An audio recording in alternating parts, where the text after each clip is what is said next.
Жинмудың ағза тазалап жаңа өмірге қайта оралу дегені не? Бұл кескінді толық көріп шықсаңыз түсінесіз. Тазалау, реттеу, толықтау, күтімдеу, оңау. Күтінудің 5 қадамдық әдісі көбінесе жүңгі шипагерлікке дәрі тегіс азықтықтарға қолданылады. Бірінші тазалау. Тазарту. Денедегі қоқыр-қосықтарды, уыттарды, зат алмасатын жарақсыз заттарды, суық, ылғалдық, тосылу, артық жеген тамақ, артық майларды тазалау керек. Ролы дәретті жүргізу, лайлануды ығыстыру, дымқыл ыстықты қайтару. Зат алмасу жолын ашу, дененің тосылуын азайту. Екінші реттеу, теңшеу. Ішкі мүшелерді энергиямен қанды, болымды-болымсыздық, яң-ен деп айтамыз. Қан жолдарын, көп бауыр асқазан бактерия шоғырын теңшеп, тепе-теңдіктің бұзылуын оңайды. Ролы ретсіздікті, ұйқысыздық, ішек асқазан парқын, ішкі секреция тепе-теңдігінің бұзылуын, қышқыл сылды тепе-теңдігінің бұзылуын жақсартып, дене қызметін тепе-теңдікке келтіреді. Үшінші толықтау. Әлсіздік толықтау. Денеде кем болса болмайтын қоректікті, энергиямен қанды, дене сұйықтығын, микроэлементтерді, жігерді толықтайды.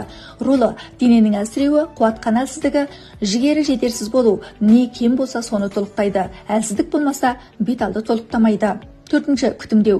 Күтімдеу қорғау. Күнделікті ішкі құрылысты көп бауыр асқазанда бауыр бүйректі үздіксіз қорғап, азық-түлікке сүйеніп ұзақ уақыт орнықтылықты қорғайды. Ролы реттеу нәтижесін бекемдеп, қайталануды азайтып, дененің өзін-өзі қалпына келтіру қабілетін қалыптастырады.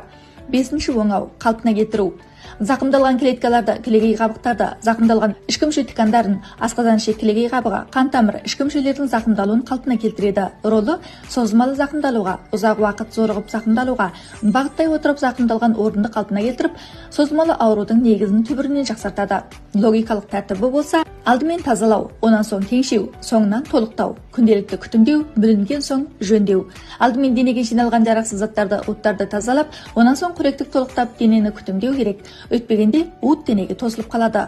Қоректікті семіре алмайды, оның үстіне улы заттарды денеге қамап алып шығара алмайды. Қоректік толықтаған сайын кінәрат көбейе түседі.